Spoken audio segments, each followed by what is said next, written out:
Am I the butthole for telling our son that if he drops out of school he has 6 months to move out? This evening my husband 42 male and I 40 female got into an argument with our 17-year-old son. He told us at dinner that he needs our signatures to drop out of school. We know that he has been struggling since remote learning started last year. We have worked closely with his school to develop an AITA and he goes to therapy 3 times per week. His school has implemented everything that his therapist recommended, including reduced assignments, more time on tests and frequent breaks during lectures. I have even cut my hours down to part-time at work so that I can be home to help him when needed. He told us that if we won't sign the paperwork that as soon as he turns 18 in May, he will sign the forms himself and drop out. My husband asked what plans he had if he were to drop out, such as work, living situation and transportation, and he said he was going to stay here so he wouldn't have to worry about any of that. We both told him that if he dropped out of school that he would not be leaving here, that he would have 6 months in which he would need to find a job, a place to live and his own transportation to get back and forth from work. We told him that if he is going to make the adult decision to discontinue his education that he would need to be able to support himself, because we would not be doing that. My husband, a mason, knows several people who are looking for apprentices in HVAC and as an electrician, but our son says he doesn't want to do that kind of work. He says he wants to make his living as an influencer because he can't work for other people.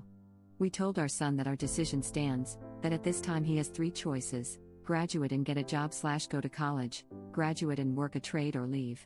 Our son called us both stupid buttholes and told us we don't understand that he doesn't want to work like dad. Am I the butthole for telling our son that if he drops out of school he has 6 months to move out? NTA. It seems like you and your husband have been very diligent in working with his therapist and his school to get him the services he needs. I encourage you to call his therapist and let them know that he is talking about dropping out of school. If there is something, anything that can be done to prevent him from dropping out, that will be for his benefit. I get that he thinks this influencer lifestyle is glamorous, but it is not sustainable. If he doesn't want to do college, the trades are awesome. They are hard work, and the pay is garbage as an apprentice, but it will pay off. My husband is a master electrician and makes more than me with 2 college degrees.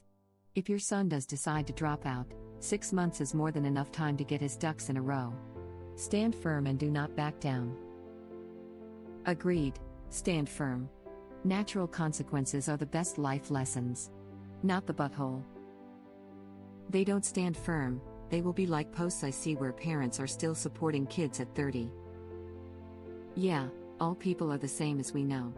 Op doesn't sound like that sort of people. Op doesn't sound like that sort of people. A lot of the people who end up supporting their 30-year-old jobless kid thought they weren't those sort of people either. Did you mean to add it at the start of your comment? And to be perfectly honest, if you're going to learn a life lesson the hard way, it's best if you do it fairly young. 20 years from now he'll tell someone that he messed up a bit when he was 18 and the reaction will be so? Because they won't really care, i.e. not judgmental, because almost everyone messes up their life a bit when they are young. Also, influencers work with other people. It's called doing business. Working with and working for people are very different. It's like contract versus employee. Not really. Regardless of the type of employment, you'll have clients that are your employers, or you'll have a boss that is your employment. Your skills and how in demand they are will make the difference. If you have 3 job offers lined up at all times, because you are in demand, you can demand that your boss treat you with respect and compensate you. If you are in demand, you can reject clients with unfair demands. If neither of those are true, you either have to take abuse or go hungry.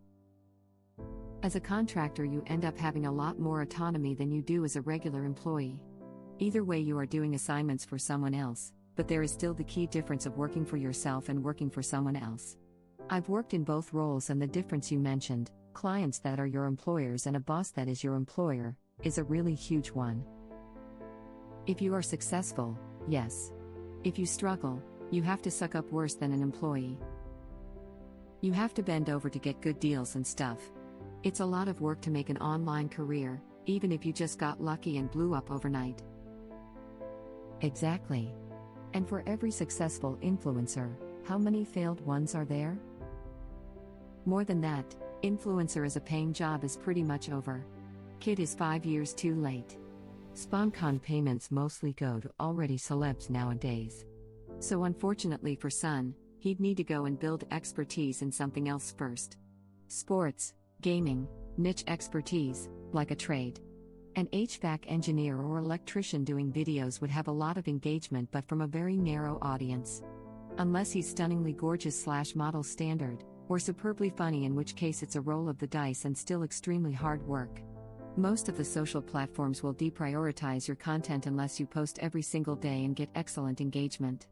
If you take a look at influencer lists, they are all famous for something else primarily: actors, sports people, musicians, models. The exception would be beauty or gaming, but even those fields are very full already. What talent or knowledge does Sun have that would make him stand out? Hate to dump on somebody's dreams, but Sun is being totally unrealistic. If he gets a job, he can do social media in his spare time to start with and then gradually move over to doing that full time if he's successful with it. Edit. Thank you very much for the award, you darling internet stranger. Have a wonderful day. Thank you also to the gem of a Redditor who says I'm helpful. I hope the next snack you have is particularly great. And ooh, a rocket like. I wish you sparkles and a delightful beverage. Another helpful award? I blush. I hope the next time you look for something to watch on streaming TV that you happen on something great immediately and don't end up scrolling for 20 minutes. A gold has made my Monday unbelievably lovely. Honor on you and upon your cow. Yeah, to be an influencer you need to have influence. Not the butthole op. Right? Kid can't even sell his parents on taking a 6-month break from school. How's he going to sell to strangers on the internet for a few cents of profit off an affiliate link? I definitely agree that original post is not the butthole and that the Sun is making a mistake. I was just pointing out the difference in working for and working with someone.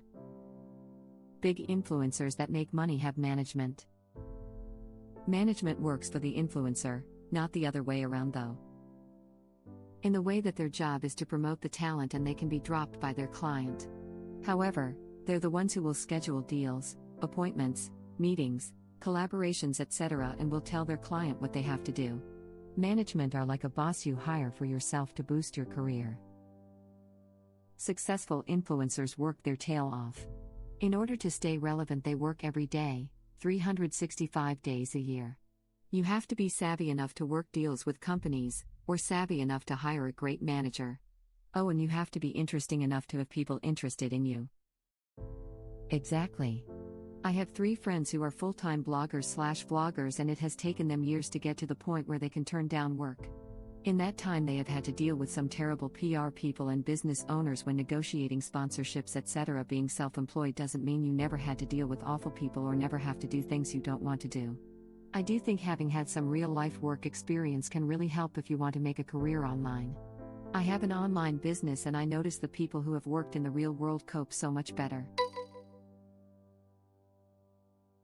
NTA, and if we wanted to work physically demanding jobs all the time, they wouldn't have to pay us.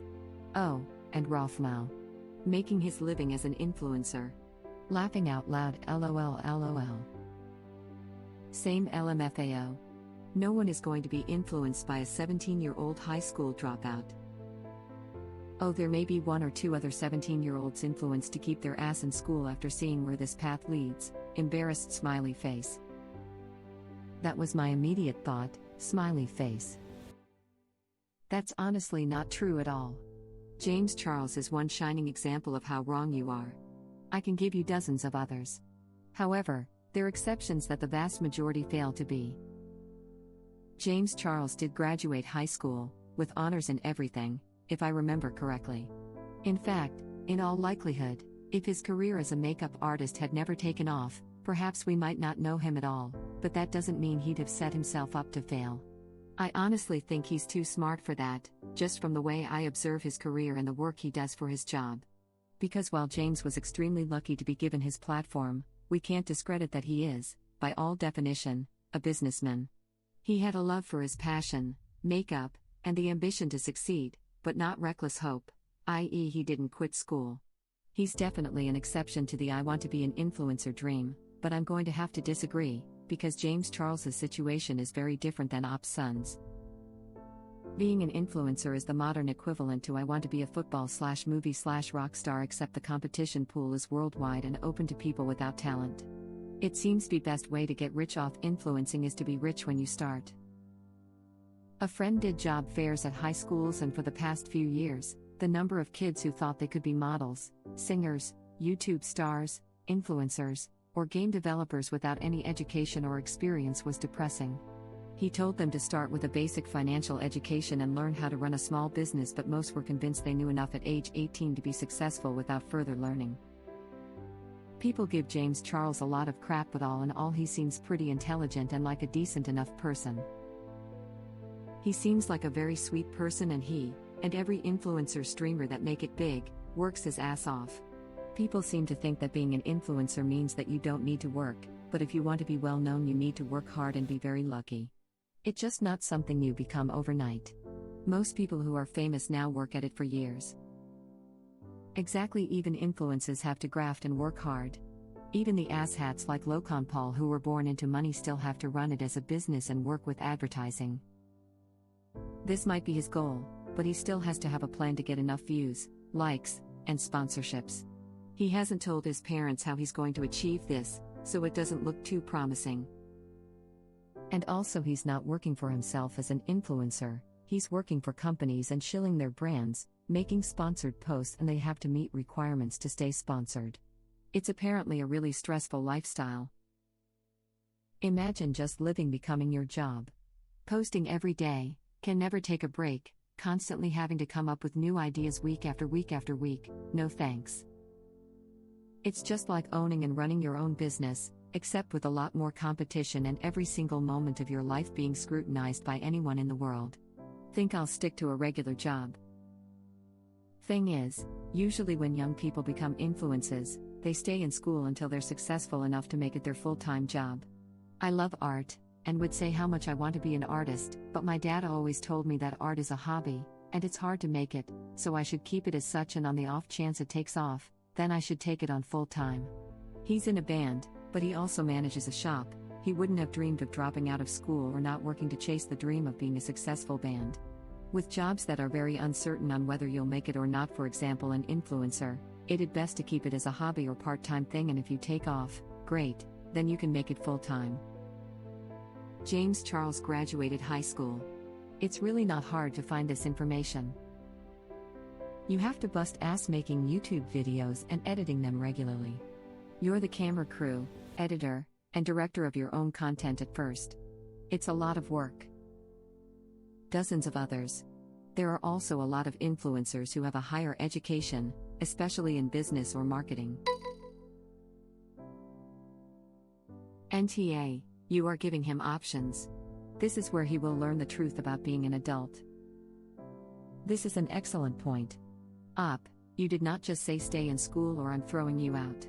You listened to his concerns and gave him viable options. I've known a few fairly successful people who did not finish high school but still made good lives for themselves and raised a happy family.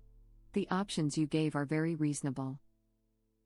I do think the original post is missing one option: pause his education. If remote learning is stressing him out no matter the accommodation and it's only since COVID, it might be worth waiting till this pandemic ends. It won't really matter in the long run if he graduates a year or two later. That's a really good point, actually, and something I don't think anyone else suggested. This is a really, really good point and a potentially great idea.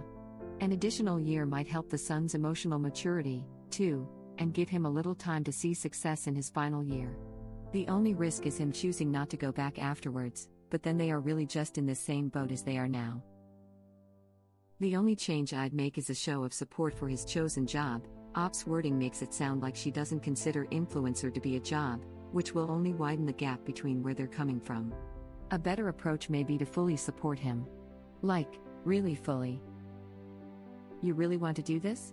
Cool, show me your business plan. Tell me where your money is coming from. What equipment will you need? How do you plan to pay for all that? What's your niche? What's your marketing plan? How often will you post? Where will you find sponsorships? What's your timeline for actually making a living from it? I'll make you a deal. If you're earning enough to pay rent and cover your living costs by the time you're 18, you won't need to move out. And then, keep supporting him. Every day. What content are you working on today? Who are you speaking to about sponsorships? When did you last put out a video? How many followers did you gain today? What are you doing to increase that? If Original Post wants to indulge in their son's influencer dream, I'd play it seriously. I'd sit him down and tell him you got 2 weeks to present to us your plan on how you'll make a living as an influencer. In 6 months, if you're not moving out, you're starting to pay rent, we're going to need a plan. What are you going to influence on?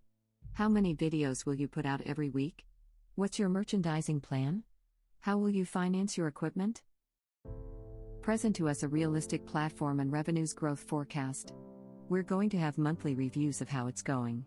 You want to be an adult? We'll help you do that, but you're going to have to adult the crap of it. You want to be your own business? If we're financing you through housing, clothes and food, you're going to treat us like investors. No, that should come after he at least finished high school. He should be going to college while attempting to make it as an influencer, and if he managed to become a successful one, then he can drop out of college. He needs to be told that there is one fundamental responsibility as an adult, and that's called getting your crap together. You can call it different things depending on when, where, and how, but ultimately it's still getting and keeping his ducks in a line. Thank you for watching. If you like our videos, please like them on YouTube. And share them with your friends. Please subscribe to be the first to know about Red Rabbit Reader's new videos. We welcome your comments below. Another of our videos will begin shortly.